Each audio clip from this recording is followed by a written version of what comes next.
Okay, it's streaming now, but you need to start it on your end as well.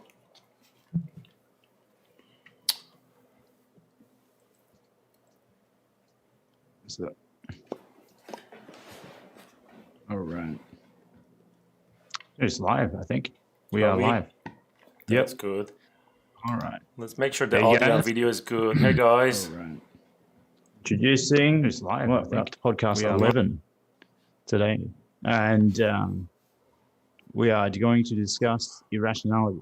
So I think I have made a video for this today, and thought it would be a good thing to discuss, go over it, and see your point of views on it. I know I told you about it today, because we generally just go pretty quick into trying to find topics to talk about, right? So something interesting from that, and I made that video because we can realize that we think we are rational about something, and we're not. We're kind of just, the rest of the world can probably view you as being irrational, but in trying to make you rational to see maybe a different point of view.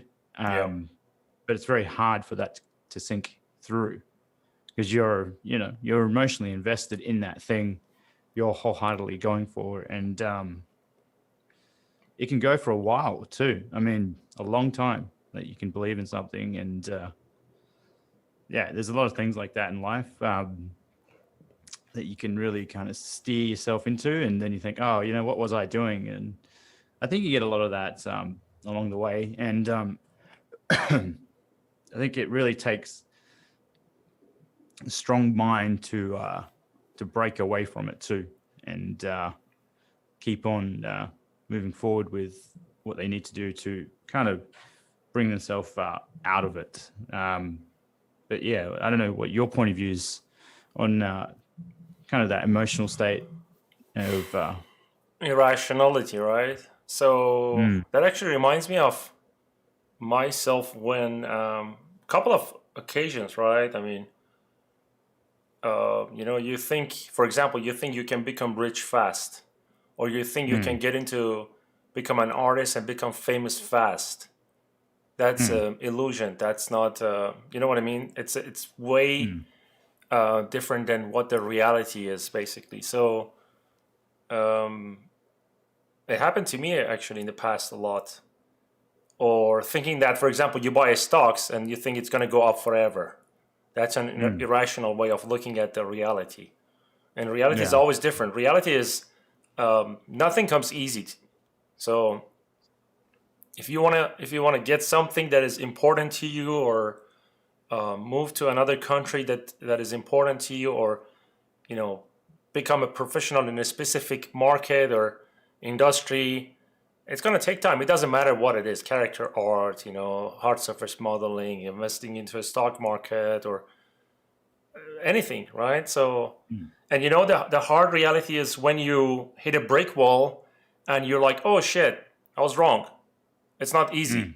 You just have that moment that you feel like, and it's gonna make you feel defeated, or make you feel like gives you stress, anxiety, because the reality is different than what you thought, and now you come to your senses. Okay, it's not what I thought. So what should I do at this point?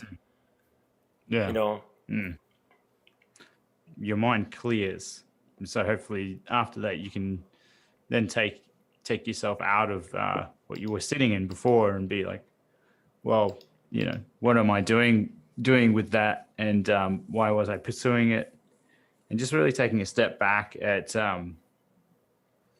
what was driving those emotions too. I think it's a complicated. It's all going to be different based on each situation that you're in, because we tend to.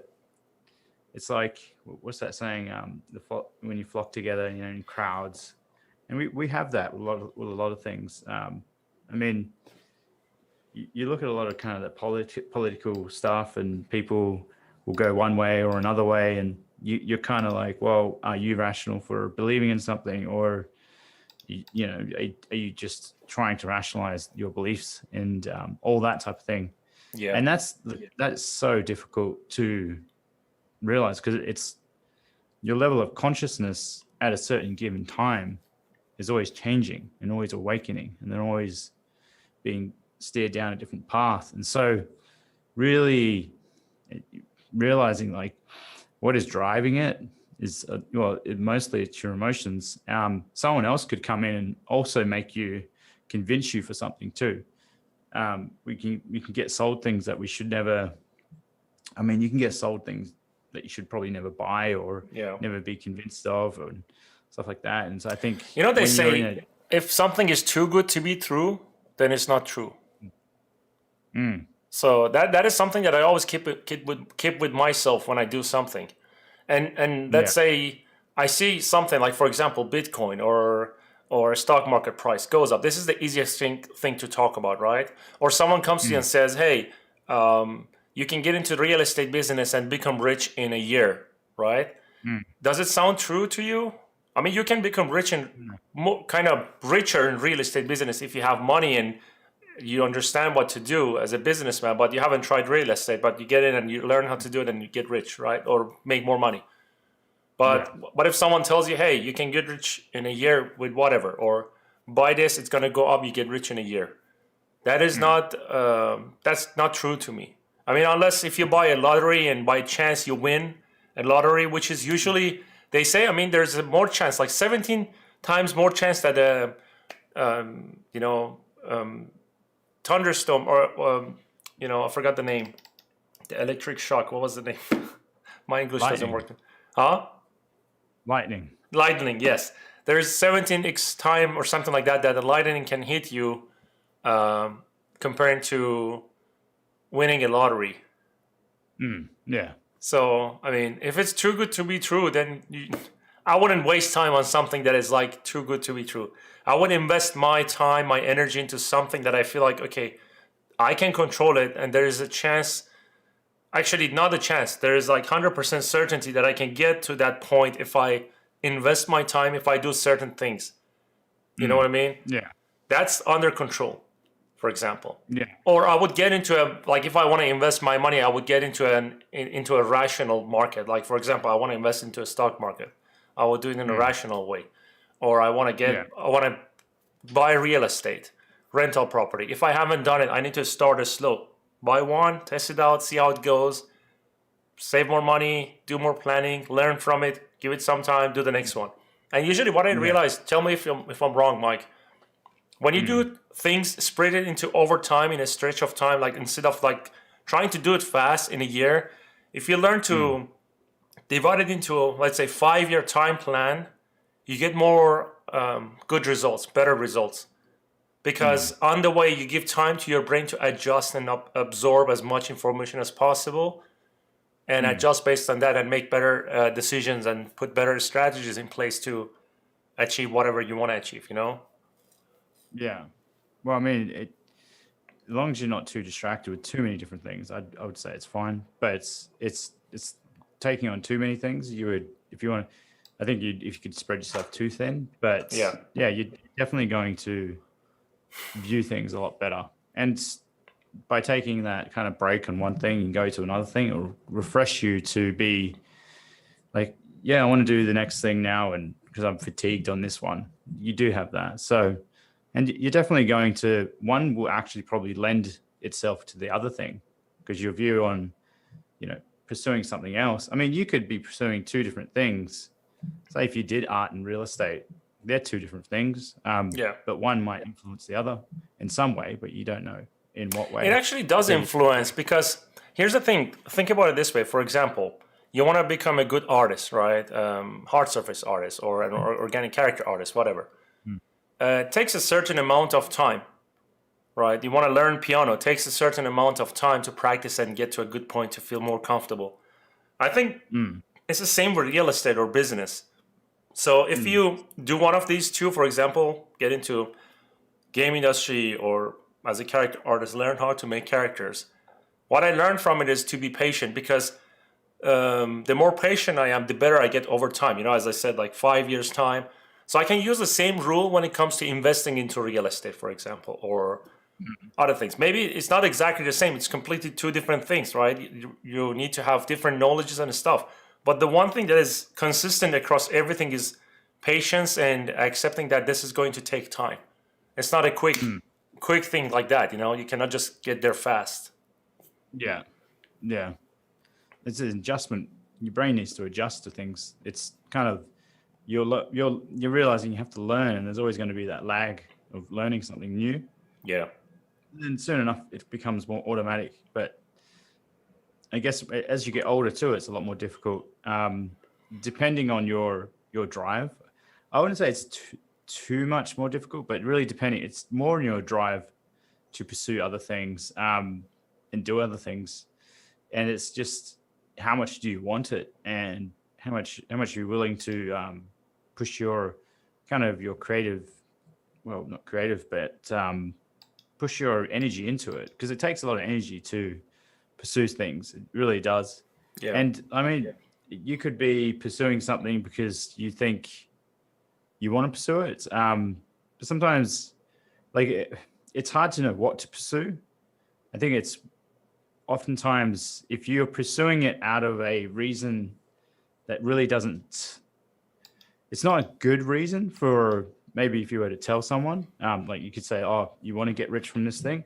Maybe it's not going to be a good reason to pursue it, because what ultimately happens is you might not be happy at the end of the day pursuing that just entirely. Yeah. It's not really, it's like, it's not really going to do you much good, because it's just going to, I mean, it's just a number, and it's not really a kind of a goal that you're setting, and kind of, unless you really can set yourself up psychologically for that, and then you just completely move from one thing to another, it's going to be difficult.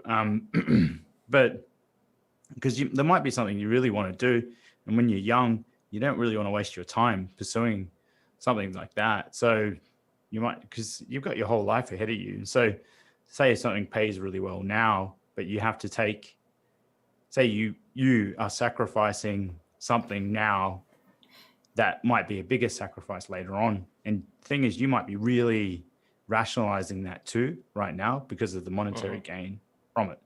And the thing is, it might just do belly up on you later on, because you've pursued something that will create a quick amount of money, and it could totally go belly up because you thought you were rational then, but you're just irrational because you're looking at a monetary value, and it's not very rational when you just look at things like that. And it's, you could really get swept up in all that. One thing I want to say so people don't get confused is, for example, like when I was a kid, I said I want to make games and make money from games or films, animation and things like that. And I was like 15 years old, and everyone was laughing at me and telling me, you cannot do this. This is stupid, or, you're going the wrong direction. You're a kid. You have to go to school and university and study this and that, and then become a doctor or a banker or whatever. But there's nothing wrong with that, right? But my dream was different, and I wanted to come to this market. I didn't know how, but this is what I wanted to do. So that's not irrationality, for example, in that case, because that's like a dream that or a goal in life. I didn't know how to do it, but I wanted to get there, right? And I did it eventually. It took time, but I did it. So, and I didn't know how much time it's going to take. Oftentimes I gave up at some point. 5 years in, I'm like, nothing is happening. So what should I do? And something happened. I'm like, okay, maybe I should continue. Then I continued. Then 5 years or 6 years goes on, and same thing. I was repeating the same thing. I actually realized that I was getting into cycles. The first cycle was nothing. The second cycle was like, I moved out of Iran. I went to another country, and I did the same type of job over and over for 6 years.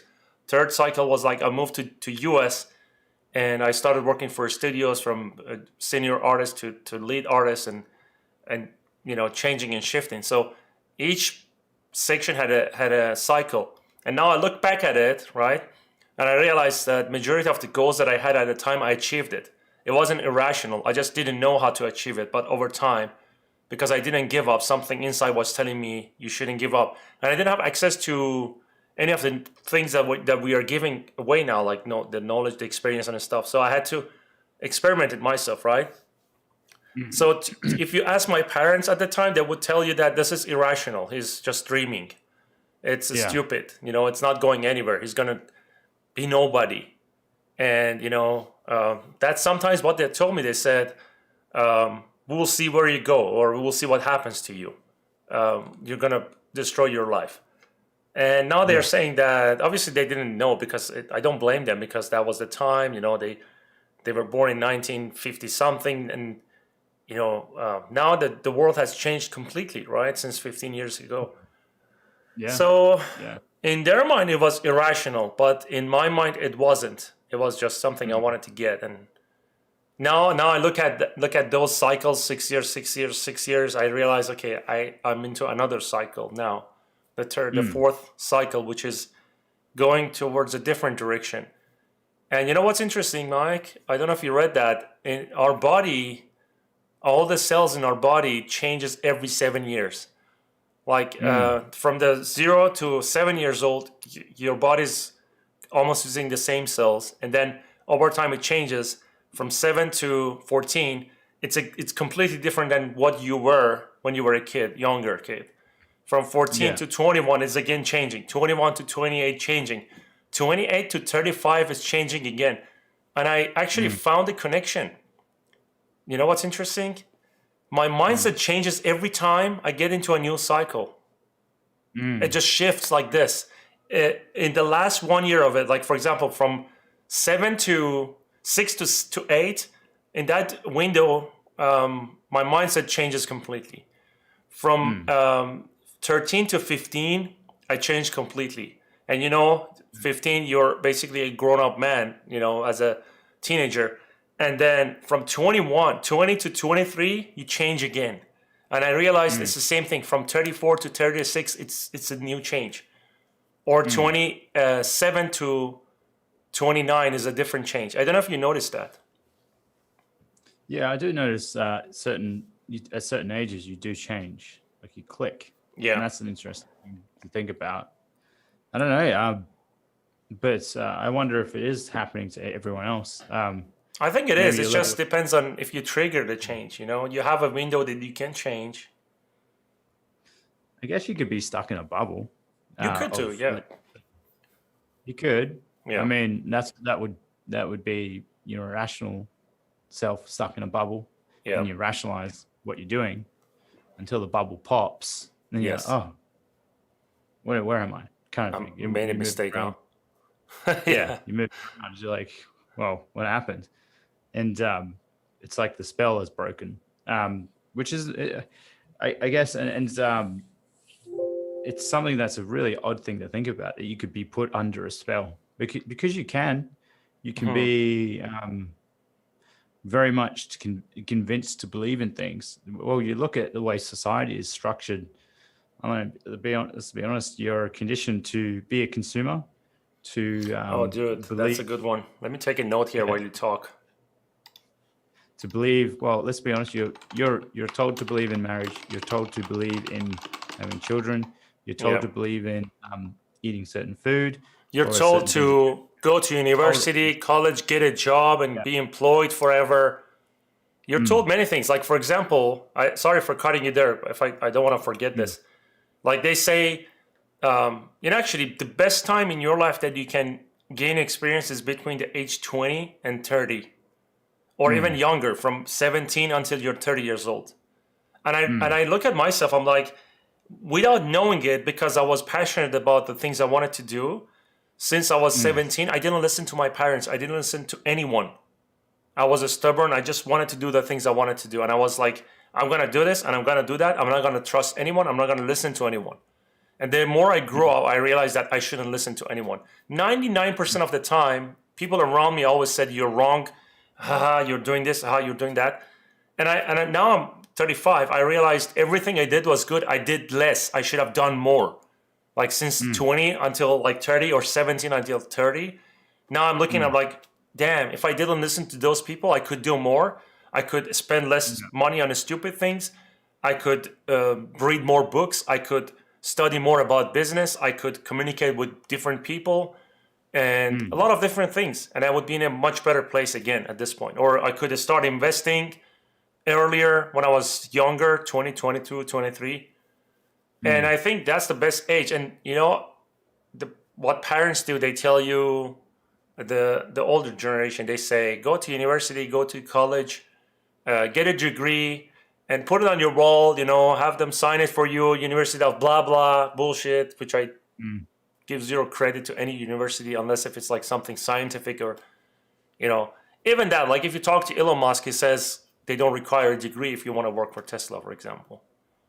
Yeah. So I think now it's the best time for people to grow. Like use their 20s or since 18 until 30 years old. That's the best time to make mistakes and change and move. I actually changed my job many times since I was 18 until 30, and then after that in the game industry I changed it many times too. Some people like to stay in one studio, for example, but I'm more curious. I wanted to change. I changed my job 6 times in US in 6 years. So I mean, and I don't think it's a wrong thing to do because you have one chance to live. Why shouldn't you try more? If you're curious, why shouldn't you try more? I just wanted to drop that because you brought the age 20 something, whatever, young ages.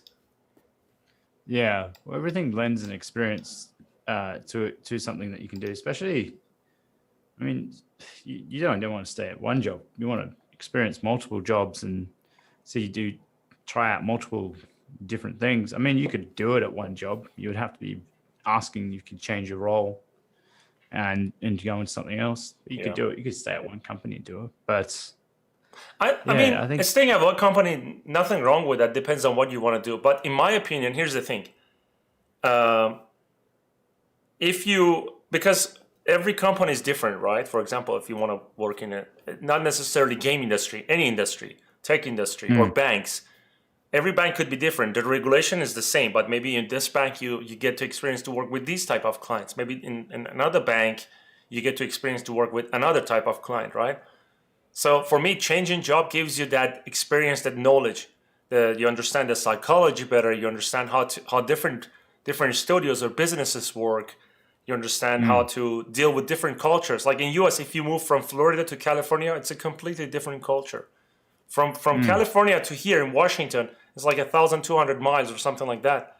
It's a different culture. It's very different. Yeah.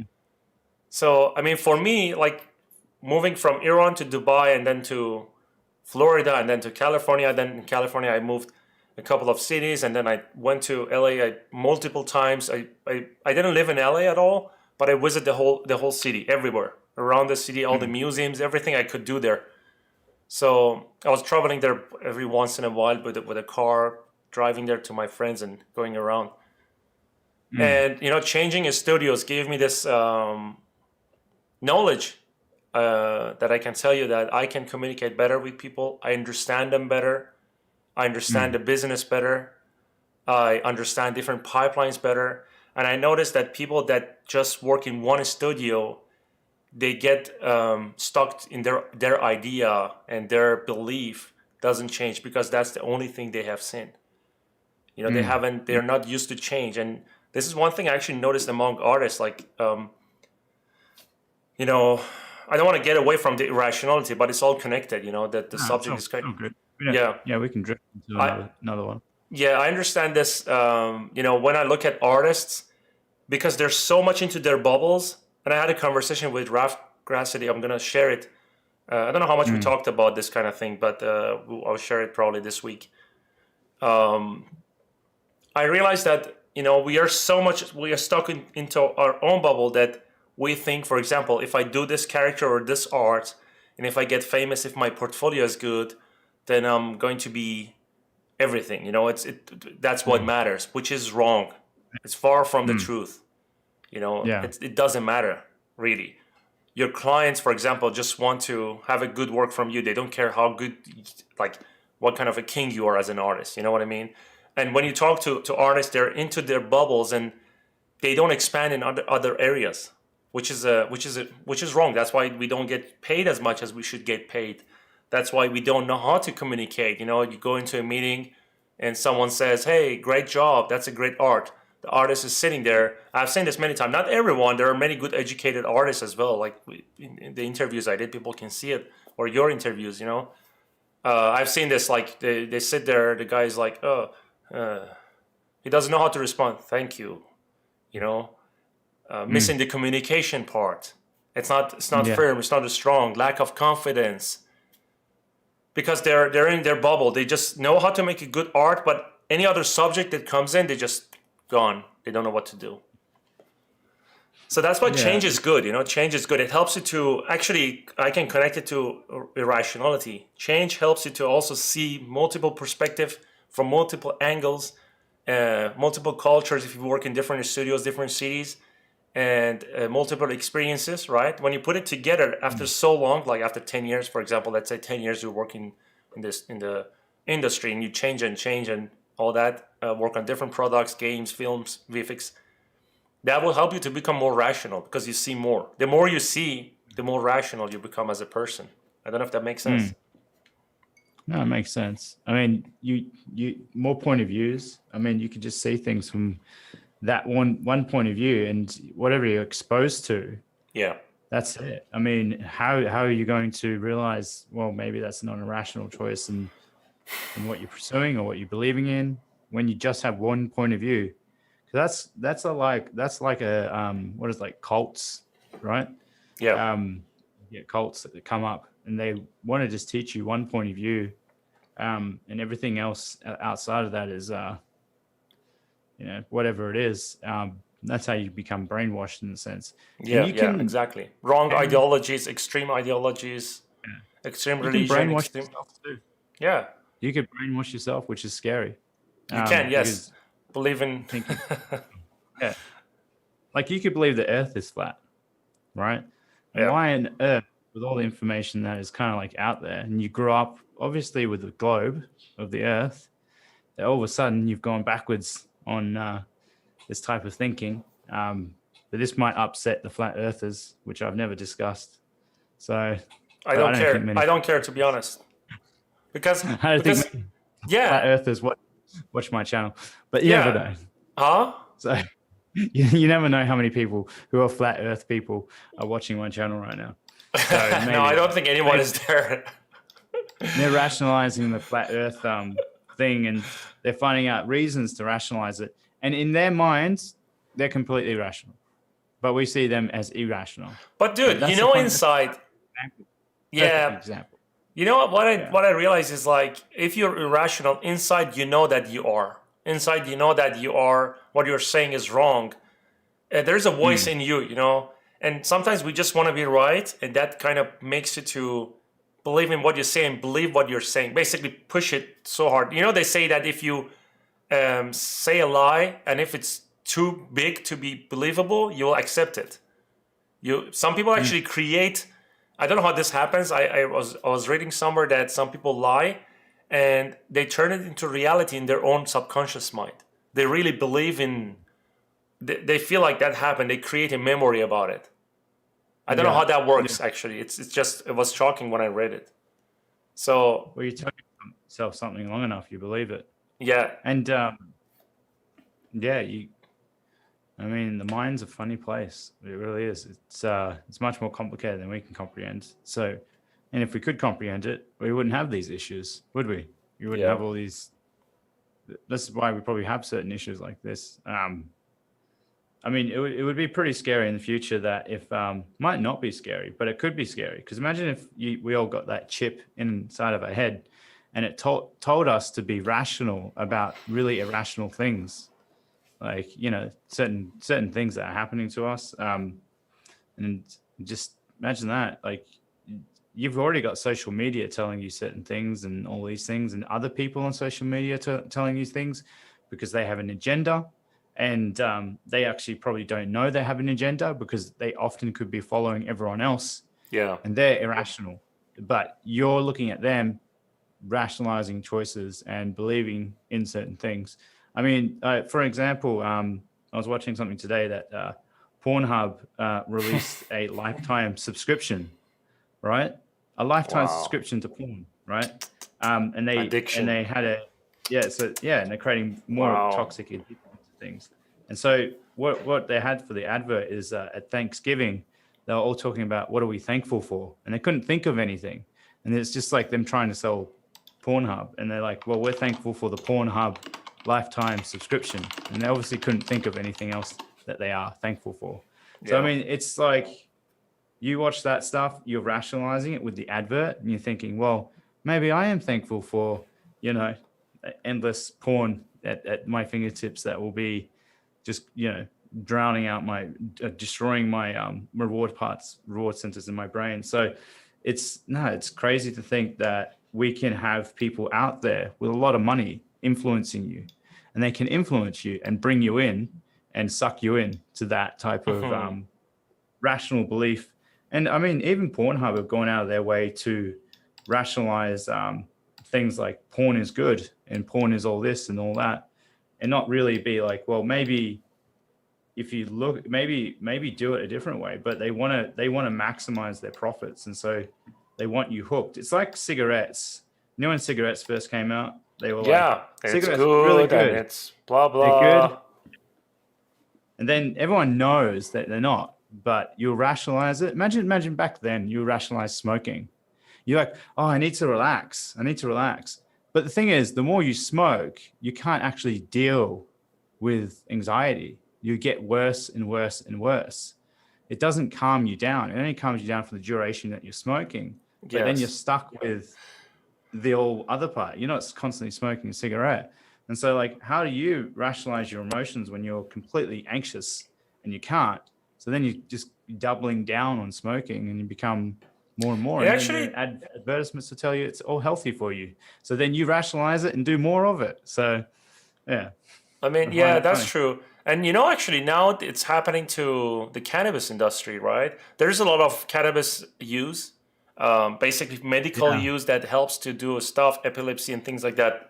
They're studying it and all that. I mean, it's not that open yet, but it's happening all over But you got the to remember globe. with cannabis, it's come from the other side where it's been banned. It's not like, say, if porn was banned, then we'll be Yes. like, okay, maybe a little bit of porn is okay, but blah, blah, blah. Like, we can't ban it. We need to have a regulation on it stating how much is good, like, and at what cost.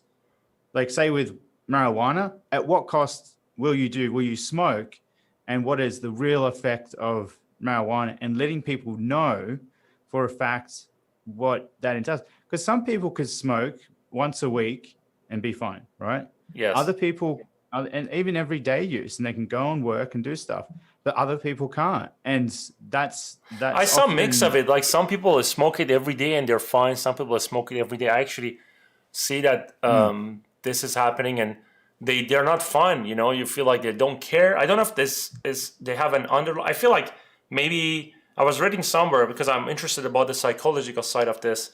Maybe that maybe they have an underlying psychological situation that when they smoke it, they get into a different like for example, an artist kind of emphasizes the art side, or someone who is a drug addict becomes more addict. I don't know. I don't know how to explain I, it. It feels like it has different effects. But what I'm trying to say is this: now they're saying that it should be legal, which I think doesn't matter because if it's legal or illegal, those who want to smoke it, they'll find a way to do I it. will. Those who don't want to do it, and they did a test actually in Portugal. I think everything is legal, and the number of drug use went down is significantly. So I think And I think you should, Oregon, not yeah, they Oregon, should let people decide what they want to do. But the part is this: I don't know if they have enough data to advertise it. They still don't know the side effects of. They don't have enough data yeah. to study it to know if smoking this or using CBD or any I, cannabis product you know is going what to it affect you in is? a bad way. I just think you should not advertise any of this stuff. You shouldn't advertise porn. You shouldn't advertise smoking. You shouldn't advertise any of it. Let people do it, but have support for it. Put support in. The money should go into support, not advertisement. Like, if Yeah. you're going to seek out these things anyway, you want it. So then why not put a tax on it? Put a big tax on it. And the taxes, all the money from the taxes goes to awareness, not advertising for it. You don't need to advertise. Like, let's be honest, you don't need to advertise any more than you need to for pornography. There's plenty of like stuff around it. That's why it's ridiculous to advertise for a lifetime subscription. Because Yeah. how much more money do you need from something like that? And it's probably the biggest industry out of anything. So, and the same goes for like any drugs. Like, if you like the fact that if something is so illicitly so addictive, and your emotional state can be swayed by it, and you actually don't know. Just put awareness for, like, maybe you have marijuana adverts saying that, are you smoking every day? Are you able to get up out of bed? Like, same for porn. Like, are you able to get up out of bed? Are you able to focus for longer than an hour on your work? Because, like, that's what's really devastating about the side effects of all these things. And if you have no awareness, you could be like, well, no, I just never knew. But if you read it on an advertisement stating that we can help you, because you're going to do it anyway, but you need to have awareness, and that's how that works. Because you're going to do it, but then bring awareness of what it is, because then perhaps you can control it. And if you can't control it, then cut it out of your life. And I think that would be a way better way to do stuff. You don't need to advertise for stuff like this. It's ridiculous. I find that really, like, it's immoral. I find it not moral, because you're already... they make profit from advertising these kind of things, right? So, I mean... I would say you advertise it in a way where it's just saying, like, look, you can get it from here, but I'm not going to persuade you into certain deals, because you're going to buy it anyway. I'm not going to, like, a lifetime subscription. That's ridiculous, right? They invite you to get into more, which is, it's kind of sad. They kind of want to make you more addicted. They profit from your addiction. Yeah, for your whole life. If I said, I want you to give me some money for your whole life, that's ridiculous, right? Like, wow, that's just think about it. So life is not even like a year thing. It's like lifetime addiction. We guarantee your lifetime addiction, you know? Yeah, and it's not going to go down well. So, like, we know the effects. It's like saying, hey, I'll give you a lifetime. I'll give you a packet of cigarettes every day to smoke. That just seems irresponsible, doesn't it? Yeah. If I go, yeah. And so, like, you have to question, like, what are we trying to sell people? And I think they totally should ban advertising for cigarettes, for porn, for alcohol. It should be banned completely, because all these three are dangerous. You know, I mean, someone can smoke one cigarette here and one there, but I mean, what's the point? I mean, it doesn't make sense. What doesn't help you? Why would you do it? Or, I mean, I can get away. I haven't had alcohol for a long time. I used to drink back in about 10 years ago, and then last time I drank just a bit was 6 years ago. I have wine at home, but I don't drink it.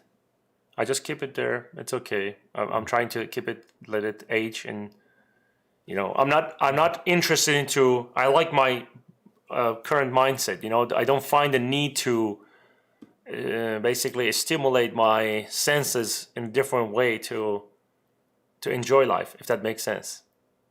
You know what I mean? So I think they should totally ban anything that is like going to be addictive and affect you in a negative way. We look at, like, if you look at an advertisement commercial for like alcohol, sometimes it could be like, yeah, look at me, I'm going and getting things done. And I mean, you can't do shit on alcohol. Like, you're drunk. Oh, dude, yes. So, like, I know. I mean, it's like imagine an advertisement for LSD. Go and get stuff done and be tripping balls. You know, it's like, I don't know about LSD. I mean, I heard a lot of about psychedelics in general, like mushroom, LSD. I have friends that they have done it. Some say weird stuff. Some say it was effective. A friend of mine says that he did mushroom and it helped him to get over his anxieties. Basically, anxiety attacks. I don't know how true is that because I haven't experienced it myself. I've done it. I've done it more than once. Wow! What is the effect? Like, it's full on. Like, so it teaches you a lesson. That's what I heard. They say it's like something is teaching you something. You know. Well, I remember doing. So I've done LSD, and I remember doing it and having my level of consciousness more aware of people around me. I could see the beauty in people more. I could be aware of if I was being narcissistic, and I should be more open to them emotionally. But a lot of these lessons, they take a long time to sink in. and you forget them. And I think, and mushrooms, mushrooms and LSD is they're very similar. One is synthesized, one isn't. So psilocybin is very much the same as LSD, but I would say psilocybin is very like relaxing and very cushiony, but they both kind of do the same thing. And with the psilocybin one, it's more about, it does release your sense of anxiety.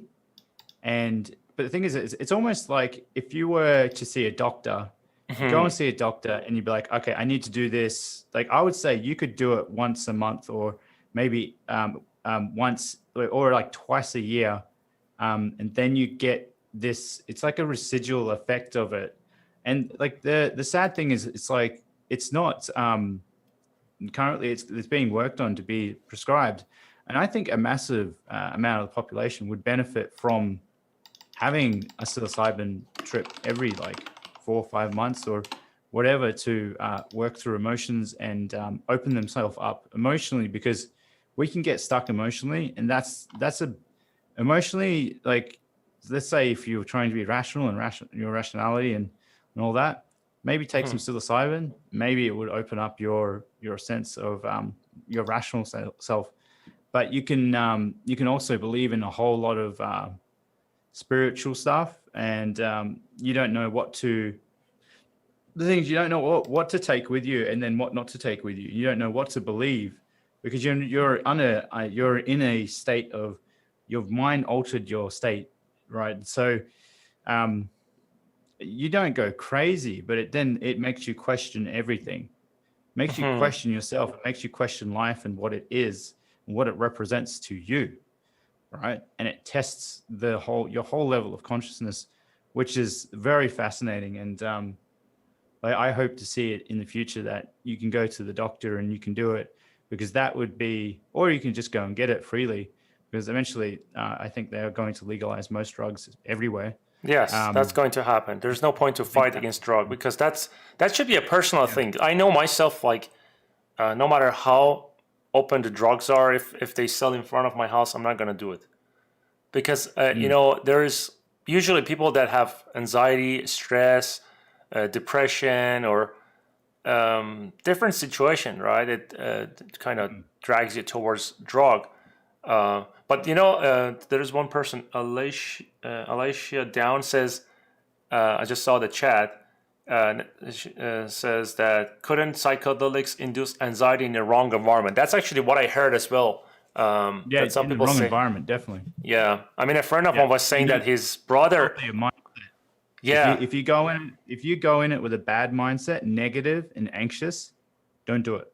Don't do it. It will just put you more into it, and you'll sit in it, and you have to get yourself out of it. But it's not going to make you go crazy. But the anxiety will probably teach you something too. You know about DMT, right? You don't want to be in. Hey. You know about DMT? Yeah, I've never done DMT. What was it? The ayahuasca, if I say it. Really, same thing, same family as ayahuasca, same thing. Yeah, same thing, right? I mean, I have seen people do it. I saw multiple like reactions. Some of, like, it's different. I don't know, from my perspective, I couldn't understand the person that did it, and I cannot judge, because they were saying they got something from it and they got release and they're less stressed or whatever. To me, it was different. I could see them like they're like more like a monk, for example. They talk about the stuff. This doesn't matter. That life is short. Blah blah blah. As if like they got an enlightenment or something like that. But I'm like, how much of that could be true? You know what I mean? Because brain could be adjusted in any situation. If you feel danger, you will never go. Like if you go to a mountain and if a cougar attacks you, or in a forest you see a lion attacking you and you run away, there's a chance that you will never go back to a forest or a place like that in your life. You know what I mean? Because your brain, the survival instinct, is kind of pressuring you to stay away from those kind of environment because there's danger, right? So I don't know. Well, you think about it. So, like psilocybin, it grows naturally. Like even in Australia, I could go for a bushwalk and find it. Mushroom psilocybin growing anywhere. and you could eat it and have a little bit of a trip. Like, so I think you have to question that I think these things, well, these things were used, so they used to use these things as ceremony, right? Mm-hmm. And I believe using it as a ceremonial thing and also a treatment, because you can be so um, so anxious, so like to get out of that anxiety, you need a big thing to kind of like change your mindset. And Mm-hmm. you have to go in it with the sense that you're going to get help from it. Um, so if you were to do it, you got to be like, okay, this is me with, I want to treat my anxiety with this, and you need to take a look, and you go in it, and you're in the mindset of like, what makes me anxious? What am I doing inside my head? And I don't think you can often get that without, you can get that naturally in your life, but it takes really big life events for you to trigger that. And sometimes people will never go through a massive life event, like someone dying or something big happening in their life. They just never go through it. And so I think those people are probably people would probably maybe want to do it, but it's all up to the person, individual. Like I'm Mike, not yeah, I recommending. don't recommend it at all because I feel like life is something that you have to experience the reality of it. I don't know. We Mm. don't know. We will never probably know the effect of psilocybin, mushroom. All the other I think we will. We're hills. studying it now. We're Yeah, studying it now. it's The gonna thing take time. But what I wasn't want to say is illegal. this: I feel Yeah. like nature made us the way we are, and we need to Mm. learn to control our body and our brain. And I think everyone Mm. is able to be happy and enjoy life. It's just a matter of taking the right decision and understanding what life is about. And you don't The need thing to is, have something like a cigarette or alcohol or yeah. psilocybin to show you what life is, if that makes sense. And But the some people, beauty of life is this: you need to have ups and downs. Yeah, go ahead. but some people can't. Like people with PTSD. I met someone over the weekend, and they had PTSD because they were held up by gunpoint, and they fired the bullet next to their head and just perforated their eardrum, and that person still hasn't processed it, and they can't process it because it's so traumatic, and that's why they want to use things like psilocybin and MDMA to treat it and to get over it, because some things like that are Mm. so It's so like beneficial impactful. for the brain to change the wiring and things like that. Yeah. So when you take things, say when you take things like psychedelics, they lighten up. They they cause a sense of rewiring. Things like MDMA too, because you become so emotionally open and willing to talk about things that you can possibly get over them. Oh, And I you see need, what you mean. yeah, because you can't. Because trauma, right? Yeah. I mean, Okay. I don't know if you had trauma in life. Trauma is something that is going to stay with you for a long time. I had traumas in my childhood. I had traumas on my way to move out of the country and experience different things and get a job. I had a time that I was in debt. I lost my job, and it was so much stress, right? Or working in an office in a company, I was so stressed and anxious, and I completely was losing my mind. I was in a point that I Mm. went to see a psychologist, and he said you need to quit your job. Things like that. Yeah. And some of the things that I experienced in my childhood, actually the trauma is going away now. I'm acknowledging it now at age 35. Sometimes I tell my wife, you know, this happened to me when I was 9 years old or 15 years old, and now I feel like I don't care about that moment anymore. I feel like Mm. I am overcoming that situation. Or when my father said this to me when I was 18 years old, I couldn't forgive him until like yesterday. Now I realize it. I have an aha moment, and it just goes away completely. Yeah. Or when my, Yeah. when my brother hit me when I was 15 years old for this and for that, I couldn't forgive him for 15 years. Now I don't care about it. Yeah. And It it's so means long ago. nothing. Yeah. Like zero. Like I know the effect. And some of the things I actually realized it. I think I overcome some of the situations because I started experiencing different things. Piano helped me a lot. Like when I started Mm. learning music, I became more confident that I can learn something beside making characters, for example. And when I started Yeah. reading books, I realized, oh wow, this guy. Actually, I have a book. I don't know if it's here. Let me see. Hold on a second. I'll show it to you now. This one. This actually, Upside down. yeah, this actually changed my view of life. Yeah, he is in the concentration camp, right? Yeah, Yeah. this. I mean, That this is was, yeah, this. it's the worst thing ever. Man, Yeah, I like, actually worship this book. It's like my Bible.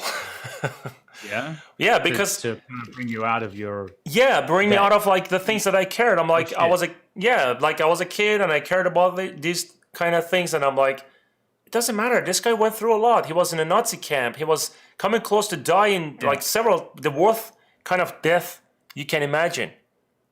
Yeah, And it's absolutely eye-opening. it is, it's shocking. And I was like, I finished the book and I told my wife, what the hell is wrong with me? What am I complaining for? I don't have anything to complain about. My life is good. I don't have to answer a Nazi and say, why am I doing this? I don't have to sleep in a room with like no blankets, nothing, on a wet floor in a winter, minus 5 degrees Celsius, and snowing outside, no fire inside, and sitting naked with like 200 other people, together to keep warm. I don't have to live like that. So there's nothing to worry about. You know what I mean? You're much more capable than you think, and it's just like it's so much easier to sit and compare yourself and cause yourself to be anxious with this day and age. Like I did like a full thing today where I kind of just sat down and I said to myself, I'm not even going to listen to music. I'm just going to sit with myself and work. And like, it's weird. It's like our distractions are actually probably hurting us too. Like they even might be small distractions. Even just watching something on YouTube is a small distraction because you're going to compare yourself to whatever you're watching. And sometimes you just need to sit with yourself completely and do your work. Yes. Completely do your work. I know exactly what you mean. Yeah. And like these things in life what you think are really kind of like really bad and for you right now, or they might be because you're comparing, so you might think they're even worse. When in fact, what you're saying, like imagine just compare yourself to that book when being in a concentration camp, and like those people, like you could say, well, Hitler was irrational, right? Yeah. It is irrational, right? But all those selfish people, who are governing these people and making them sleep naked and starving them, and they all think they're rational doing it, and that's the scary thing about it. You know why? Like, I actually found an answer for that. This is very interesting because there are many dictators in the world. Like if you read the history, Hitler, Shah of Iran, he was much better than what is happening in Iran now, much better in my opinion. But I wouldn't approve of him. The situation in Iran right now, in North Korea or many other countries, right? And I think if you look at it, all of these people had to deal with a situation, a trauma, a specific situation. I don't know, like Hitler hated Jewish people, right? You have to figure out what happened to him. I don't know. I need to search about it, but maybe someone, when he was a child, maybe a person who called himself Jewish, or he was Jewish, but he wasn't really Jewish. He was basically from Jewish descent and whatever, did something to Hitler and he stick with him, and he wanted to take revenge, right? Some people don't have that kind of mindset to get over that kind of trauma, for example, right? Or when I look at the leader of Iran, I'm like, maybe this guy saw something, maybe something bad happened to him when he was a kid and growing up. Maybe people like Trump, for example.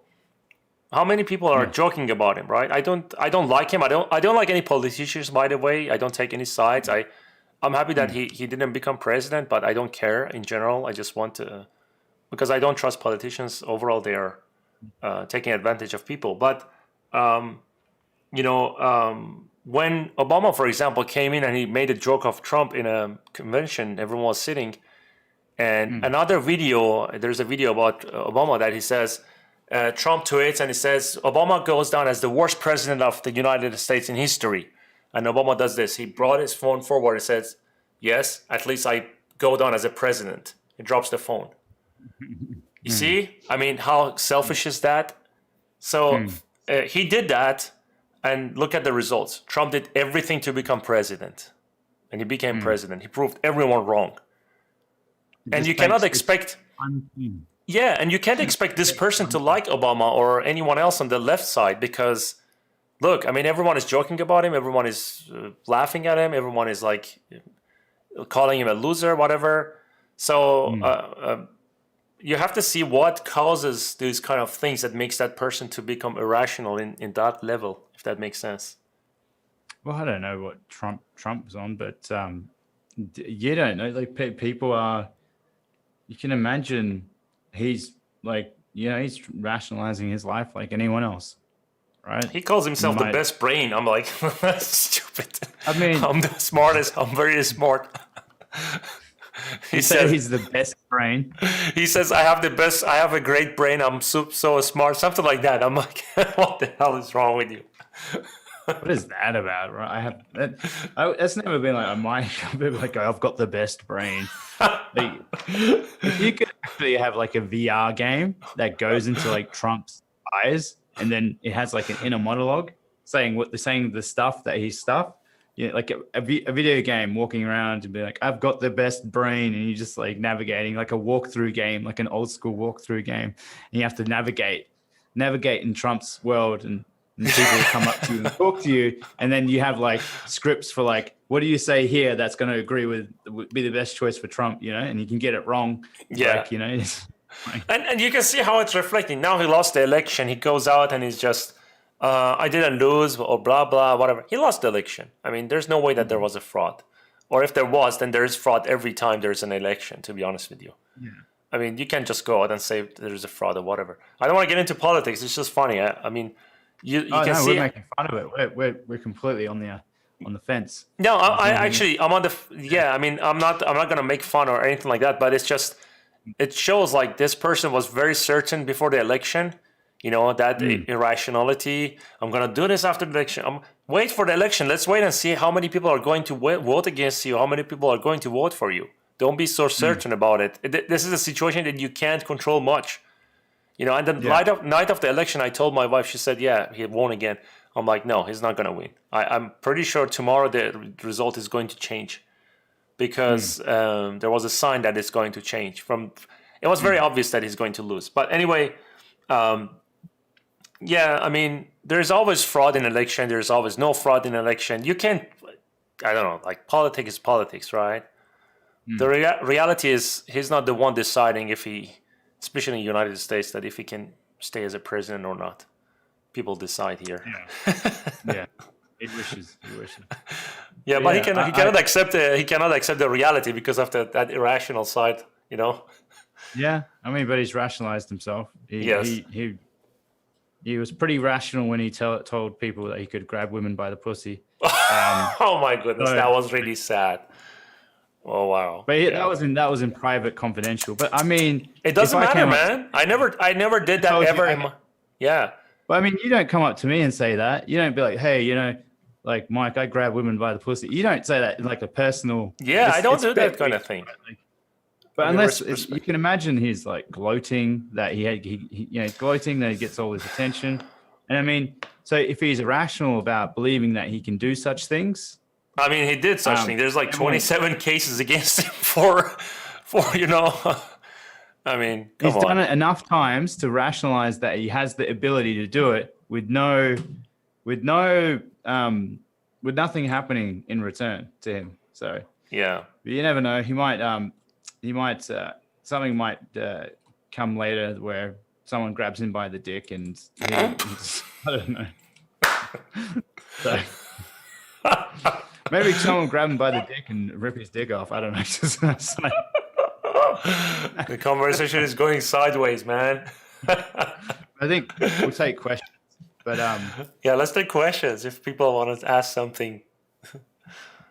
I don't know. Our conversation is just between us. I mean, we're not experts. It's just for entertainment and sharing our knowledge and experience, if we have any, So yeah, I mean, we aim to talk about now. I think it's maybe the most viewers that we had, so it's pretty good. yeah, it's growing. It's good. Yeah. If people get something good out of it, if they have entertainment and fun, Yeah. We had a chat, guys. Go check that out on my channel as well. But what was the other topic? I forgot what we talked about last time. Let me actually check my channel because we're done with it. We need to remember. hold on a second. Let me check it. I'm gonna find it now. It's only been like a week. No, not even that. Yeah, a week. It was last week. So we're gonna do it just a few days ago. It was on 26th, 3 days ago. So we're gonna keep doing this, guys, more often, like on my channel and Mike's channel, about different topics and stuff. Question.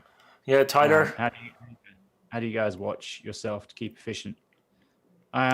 Watching yourself to keep efficient is like making sure that you're writing a list. Like either write your list down before you wake up, so the morning before, like a to-do list. Because when you have a to-do list, you actually get over it and do it. You know what's interesting? Rafa Grasset said the same thing to me. To-do list. Yeah. It keeps you on track. Yeah. And it's like if you have, and it feels good to tick it off. So that's how you can maintain it. And like set a timer. Like I set a timer to do certain work this morning. I just put it for an hour. I knew my attention span would probably go a little bit off that and I'll take a little break. But I knew that I wanted, and the thing is, when you put a timer on, it means you don't do anything else. You just do that work. That's it. Don't browse, nothing else.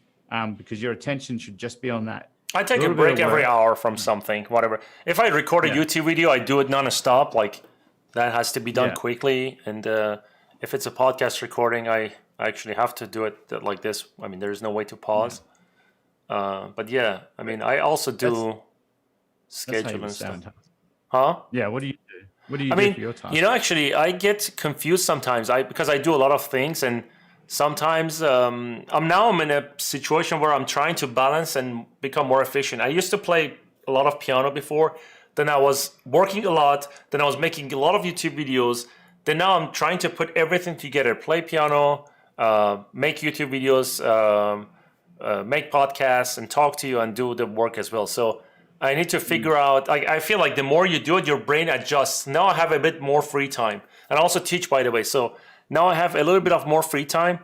And what I realize is like when you do things more often, you actually get the results. And from the results, you actually see that if you're efficient or not, or if you're getting better, you become kind of calm and you become more efficient and you can do more. I personally, I work a lot, and right now I'm trying to find a way to not work more than 12 hours a day. You know what I mean?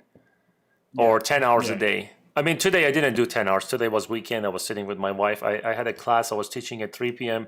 And then after that, we planned for this to do this. And today I did like maybe 5 hours with this. But, I mean, I have schedule-wise, I mean, my schedule is pretty straightforward. Like I wake up in the morning, I play piano, I eat breakfast, I work. And then in the evening, I plan for the other things. If it's interviews, or if I have to edit a video, or if I have to teach a classes, I teach it on the weekend. But what I'm trying to say is this: yes, writing it is very good. Scheduling it is definitely good, and because it puts you in the habit of like doing things more efficiently, or on time and without wasting time. And I realize when you do things more often, automatically you become more efficient. Automatically, you find a way to reduce the time and do more work in a certain, like less time, basically, if that makes sense. All right. I think since we're at the hour point, I think we'll leave it there. Let's answer this last question. Tyler says, do you guys multi-stream on Twitch? Just Twitter, just YouTube for now. Anyway, where do you realize when you're spending too much time on something that doesn't matter in a project? Matthew, I actually, it's hard to answer that. Like for me, it's like, you can feel it. If it doesn't matter, you don't spend time on it. You know what's important, what's not important. Yeah, but you could be irrational. Yes, but depends on how much, like let's say if I have another task that is more important, then I look at it and I'm like, okay, so I either have to make this a bit better, which may not matter much, or I can jump onto the next thing that I want to do, which is more important to accomplish, you know. So I just try to do what is more important, and you get better at it over time. Just repetition is the key. Basically, you do it more and more until you kind of realize it. It's hard to explain. You just got a question like, are you being obsessive about it? And then if you're being obsessive, you should probably stop. That's a good Yes. If you don't know what you're obsession. doing, then it's the time to stop, basically. Actually, Your no. obsession, like Depends. obsessive, you could burn out. You could be like, if you're not getting anywhere with it, and like say if you haven't, like say if you like you look back and you haven't at least like done 10% better than the next day, and you're just like maybe grinding backwards and you're redoing stuff, maybe you take a step back and reevaluate the whole project, because you could be into a project that won't go anywhere. You Yeah. might be just pushing. I think, So, Mike, here's the thing. The key is this. The key is repetition, whether it's making YouTube videos, podcast, doing character art, doing business. There was an example. I said it in the other video on my channel about what was it about? How to keep pushing when you feel defeated. I think it was in that video when I said it. There was a teacher, he told his students to do pottery. First group, he said, go make one pottery for the next year and detail it and finish it and bring it back. To the second group, he said, go do as many as you can, and I'm going to give you a score based on the weight of the clay you bring in. So if you bring 10 pottery, you're going to get more scores, right? A year goes by, people bring in the students bring in their results, and the worst pottery from the second group that was doing it based on the weight, they just sculpted many potteries, more and more every day, one more. The worst one was better than the best one on the first group. Experience, exercise. So I feel like being perfectionist is wrong. You know what I mean? Being perfectionist is kind of pushing you, is stopping you from experiencing new things. And I think experience is what makes your brain to adjust, and doing more exercise is what makes your brain to become stronger and better. I did the same with piano. I practiced more and more. One piece I couldn't play it, I left it and I went to the next one. I practiced, I couldn't, I went to the next one. I exposed myself to different patterns and different sounds, different type of music and different genres. And when I came back to the first one, I was able to play it without any problem after a year. So that's the thing. I think we can finish it. There was a question about exercise. I don't have time for gym these days. I need to plan for that because I'm doing a lot of things, but I walk a lot at home, or I do gardening and things like that. So I put my body under stress, but not using weights basically. But you go to gym, Mike. So that's a different scenario. I just set up a day, do a routine and do it and shut up. That's it. Just do it. Put your gym gear on and shut up. Like, just do it. Like, you have to. If you put your gym gear on, you'll guilt yourself into going. Because you're like, oh, why the fuck am I wearing my gym gear? And then you'll just automatically start. Even if you go and do 5 minutes every day, you eventually do more, and then you can just get the routine going. So you just have to tell yourself to shut up. Like, I've been in plenty of situations where, like, oh man, I don't want to go to the gym today. I'm in a certain funk or whatever. I just don't feel good. But you're going to feel better after it. And like, you release all that frustration, anger, depression into the gym. It can be anything, because it can be anything, or happiness, because you can go and be in a happy state, because then you start looking better from going to the gym. You're just generally happy that you're going to the gym. So that means in any state of mind that you are in, you go and you shut up and you stop being a person that doesn't go to and treat their body to exercise, because we are meant to move. We are meant to do stuff. We are not meant to sit and be sedentary. And it's ridiculous to just sit and do nothing. And because you're so obsessed with trying to achieve a goal, you will then realize that you become really unhealthy, and your goal has set you up for health complications later. So you just remember that. I would be very, very aware that your goals do not outweigh your health at any instance, because if you don't have your health, your goals just don't exist anymore. And the things that you did achieve don't really matter, because then imagine if you're so concerned with your health, nothing else really matters. So I agree with everything you said. Let's finish it, man. We are 10 minutes over. So guys, subscribe to his channel, subscribe to my channel. I'm inviting you guys from Mike's channel to go to my channel. And hit the thumbs up. Thumbs up. And I'll be starting up my mentorship classes, because I haven't put a new date. I'm thinking of doing 2 new dates for my mentorship classes.